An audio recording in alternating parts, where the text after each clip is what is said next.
পুরুষ থেকে নারী হতে লাগে $1,40,000, নারী থেকে পুরুষ হতে লাগে $1,25,000, লিঙ্গ সার্জারিতে লাগে $30,000, চেহারা সার্জারি করে মেয়ে পুরুষ করে ফেলতে লাগে $25,000 থেকে $60,000, ব্রেস্ট সার্জারির জন্য লাগে $5,000 থেকে $10,000। শুধু তাই না, প্রতি বছর তাকে হরমোন নিয়ে নিয়ে মেয়ে হয়ে থাকতে হবে, প্রতি বছর তাকে হরমোন নিয়ে নিয়ে ছেলে হয়ে থাকতে হবে। এটা একটা খরচ আছে, প্রতি বছর $1,000 উপরে তাকে খরচ করতে হবে। 2017 সালে শুধু পুরুষ থেকে নারী হওয়ার যে মার্কেট, এই মার্কেটটা ছিল $11.5 কোটি, এবং 2024 সালে এই মার্কেটটা গিয়ে দাঁড়াবে $97 কোটি। তার মানে দেখেন, এই যে একটা জিনিস আপনাদেরকে আমি বলি, একটু গ্যাপ নেই, যে আজকে যে বাংলাদেশে একটা আছে যে আমেরিকাতে, আমি একটু সময় নিচ্ছি, আমি একটু আপনাদের কাছে সময় নিচ্ছি। আমেরিকাতে প্রতি বছর $223 বিলিয়ন লাগে শুধুমাত্র মদ খাওয়ার কারণে যে ক্ষতিগুলো হয়, ভাঙচুর হচ্ছে, কেউ শারীরিকভাবে অসুস্থ হচ্ছে, পরের দিন অফিসে আসতে পারতেছে না, এই যে মদ খাওয়ার কারণে $223 বিলিয়ন ক্ষতি হয় আমেরিকার প্রতি বছর।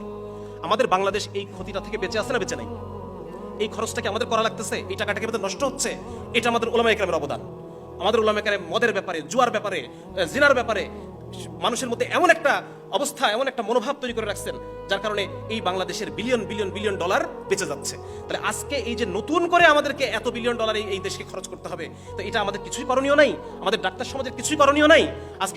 আজকে কেন একজন ডাক্তারের বিরুদ্ধে কথা বলবে না যদি সে আসলে দেশপ্রেমিক হয়ে থাকে? আজকে আমরা উলামায়ে কেরাম দেশপ্রেমিক, তারা এই বিষয়ে কথা বলতেছেন। এটা কি শুধু উলামায়ে কেরামের জিনিস? আমরা যারা সাধারণ মানুষ, আমরা যারা সাধারণ বাবা, আমাদের কোনো এখানে বলার কিচ্ছু নাই?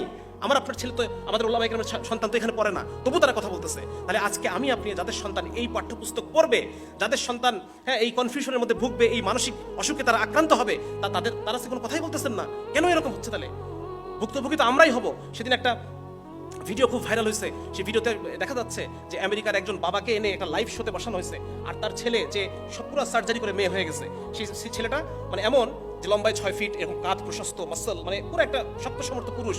সে মেয়েদের পোশাক পরে, সে মেয়েদের মতো বড় চুল নিয়ে এসে বাবার সামনে চেয়ারে বসলো।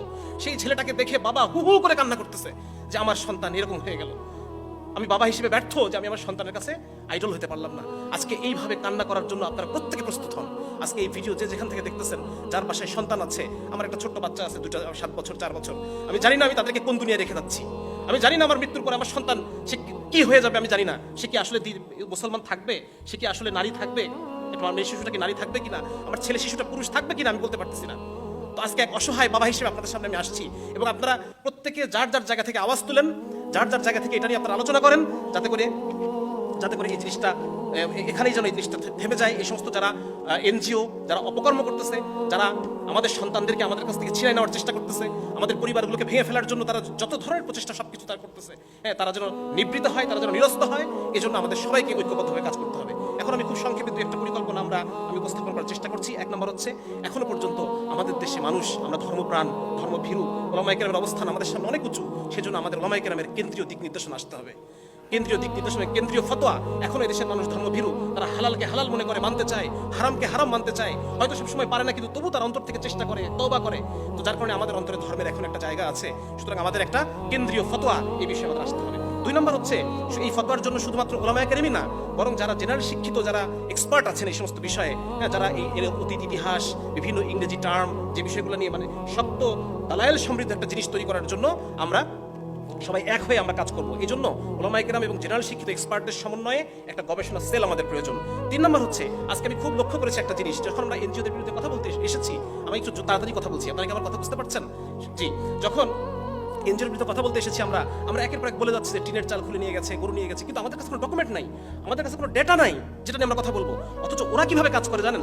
ওরা যখন এই কথা যদি ব্র্যাকের কথা বলি, তারা একটা ভার্সিটি তৈরি করছে। এই ভার্সিটির আন্ডারে তাদের বিভিন্ন রিসার্চ সেন্টার আছে। একটা সেন্টার শুধু এই জন্য ডেডিকেটেড সেন্টার শুধুমাত্র এই জন্যই, যেটা ট্রান্সজেন্ডার এবং সমকামীদের নিয়ে রিসার্চ করবে। এবং এই রিসার্চের যে ফলগুলা, এগুলো তারা নিয়ে এসে দেখায় যে এই দেশের ট্রান্সজেন্ডার অনেক কষ্টে আছে। এই রিসার্চটা তারা বিদেশে পাঠায়। বিদেশে পাঠালে বিদেশিরা কি দেবে? এই রিসার্চটা দেখে তারা টাকা দেয়। এই রিসার্চটা তারা সরকারের বিভিন্ন যখন মিটিং হয় সেখানে তারা ঢোকে, এই রিসার্চগুলো তারা দেখায় এবং সরকারি পলিসিকে নিজের পক্ষে আনার চেষ্টা করে। আজকে যে আমরা গভর্নমেন্টের সামনে কিছু একটা উপস্থাপন করবো, কোনো একটা পলিসিকে আমরা আমাদের পক্ষে, ইসলামের পক্ষে আনার জন্য চেষ্টা করবো, আমাদের হাতে ডেটা কোথায়, আমাদের রিসার্চ কোথায়, আমাদের ডকুমেন্টেশন কোথায়? এই জন্য খুব জরুরি হচ্ছে যে আমরা উলামায়ে কেরাম এবং জেনারেল শিক্ষিত দায়ীদের সমন্বয়ে আমাদের একটা রিসার্চ উইং আমাদের হতে হবে।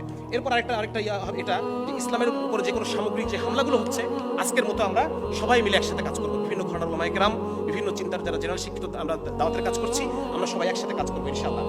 এখনো আরেকটা জিনিস হচ্ছে, আমাদের মিডিয়া এগুলোকে আমাদের পক্ষে না। আমি লাস্টে আরেকটু কথা বলবো হয়তো মিডিয়ার উদ্দেশ্যে। মিডিয়া এগুলো কেউ আমাদের পক্ষে নেই, হ্যাঁ সবাই তাদের পক্ষে, কারণ এদের উপর আছে প্রচুর টাকা। যার কারণে আমাদের যে কাজটা করতে হবে, এখন একটা জিনিস আমাদের হাতে আছে, সেটা হচ্ছে মসজিদ। মসজিদের মেম্বারগুলো আমাদের মিডিয়া। একটা কেন্দ্রীয় নির্দেশনা যদি আসে, এটা বাংলাদেশের লক্ষ লক্ষ মসজিদে এক শুক্রবারে পৌঁছে দেওয়া সম্ভব কিনা বলেন?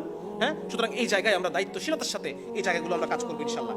এরপর যে কাজটা আরেকটু জরুরি কাজ, সেটা হচ্ছে আমাদের মনে, জনগণের মনে সরকারি পাঠ্যপুস্তক যে একটা নির্ভুল জিনিস, সরকারি পাঠ্যপুস্তক যে একটা নির্ভরযোগ্য জিনিস, এই ধারণাটাকে চ্যালেঞ্জ করার মতো মানসিকতা জনগণের মধ্যে দিয়ে দিতে হবে।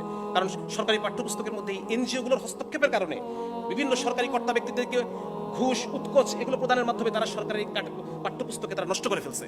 সুতরাং জনগণের মধ্যে এটার ব্যাপারে আস্থাহীনতা তৈরি করতে হবে, যে এর মধ্যে বিষ আছে, এই জিনিসটা মানুষকে বোঝাতে হবে।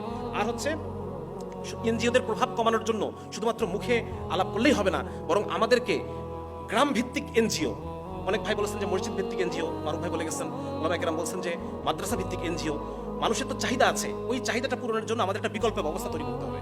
সেটা কর্জে হাসানের মাধ্যমে হতে পারে, সেটা স্থানীয়ভাবে সাদাকা কালেকশনের মাধ্যমে অসহায় লোকদের ঘরগুলো উঠাই দেওয়া যেতে পারে, তাদেরকে ভরণ পোষণের জন্য, তাদের জীবিকার জন্য সেলাই মেশিন, গরু, যে ব্যবস্থাগুলো আছে, হ্যাঁ মানে ওরা যে কাজগুলো করে যাচ্ছে, আমরা হয়তো পুরোটা নাও পারতে পারি, কিন্তু কিছু সংখ্যক মানুষকে তো আমরা ইমান আমল বাঁচাতে পারবো, ঠিক না? সুতরাং আমাদের একটা অল্টারনেটিভ একটা এনজিও, সেটা সেন্ট্রাল হোক, সেন্ট্রাল হলে ভালো, না হলে পর বিচ্ছিন্ন গ্রাম ভিত্তিক, মহল্লা ভিত্তিক, মসজিদ ভিত্তিক এনজিও আমাদের তৈরি করতে হবে। আরেকটা হচ্ছে এইগুলোতে স্থানীয় ছাত্র যুবকদেরকে, জেনারেল শিক্ষিত ছাত্র যুবকদেরকে সম্পৃক্ত করতে হবে। ওলামা কেরামের ভিন্ন দায়িত্ব আছে, তারা অন্যান্য বিভিন্ন দায়িত্ব নিয়ে তারা ব্যস্ত। জেনারেল শিক্ষিত যারা যুবক আছেন, তাদেরকে এ ব্যাপারে সামনে অগ্রণী ভূমিকা পালন করতে হবে আলেমদের নেতৃত্বে। এই সাথে এরা যে কাজটা করে, আমি একটা জিনিস বলছি, মানে তাড়াতাড়ি বলার কোনো জিনিস ছুটে যাচ্ছে, সেটা হচ্ছে তারা আমাদের রুচিকে নষ্ট করে। আমি শুরুতে বলছি যে রুচি নষ্ট করা, ঠিক ঠিক, হালাল হারাম, জায়েজ না জায়েজ, এটার যে রুচি, এটাকে তারা নষ্ট করে দেয়। সমাজের মধ্যে জেন্ডার রূপান্তরমুখী শিক্ষা, মানে যে একজন পুরুষ একজন নারী নিজেকে নারী ভাববে, এটাই স্বাভাবিক, রুচি নষ্ট করে দিচ্ছে, ঠিক না? এইভাবে তারা রুচি নষ্ট করে তারা শিক্ষা ব্যবস্থার মধ্য দিয়ে। আপনারা জানেন যে এনজিওগুলোর বিভিন্ন শিক্ষা কার্যক্রম আছে, প্রায় প্রত্যন্ত অঞ্চলে তারা স্কুল চালায়, ঠিক আছে না, এগুলো চালায়। তো এভাবে তারা রুচিকে নষ্ট করে, এবং যাদের রুচি নষ্ট তাদেরকে তারা আশ্রয় দেয় কিসে? স্বাস্থ্য খাতের মাধ্যমে।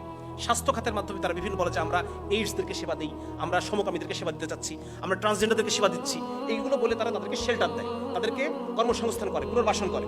তো এই জায়গাগুলোতে আমাদের স্বাস্থ্য এবং শিক্ষা সেক্টরে আমাদের কাজ করতে হবে। এবং নুরানি শিক্ষাকে, মানুষ আগে বলছে মানুষের মধ্যে এখনো ধর্মভীরতা আছে, সুতরাং নুরানি শিক্ষাটাকে যদি আমরা জাগতিক শিক্ষার সমন্বয়ে একটু কি বলা যায়, সাধারণ মানুষের কাছে আরো বেশি সম্মানজনক করে তুলতে পারি, তাহলে পরে আমার মনে হয় বিপুল সংখ্যক মানুষ এই জেনারেল শিক্ষার এই কারিকুলাম বাদ দিয়ে আমাদের এখানে দিবে। অলরেডি হচ্ছে, বিভিন্ন জায়গায় নুরানির মাদ্রাসাগুলোতে ছাত্রদের সংখ্যা বেড়ে গেছে, স্কুলের ছাত্র সংখ্যা কমে গেছে। এটাকে আরো বেগবান করার জন্য আমাদের একটা সমন্বয়ের মাধ্যমে একটা যুগোপযোগী একটা কারিকুলাম আমাদেরকে গার্জিয়ানদেরকে দেখাতে হবে।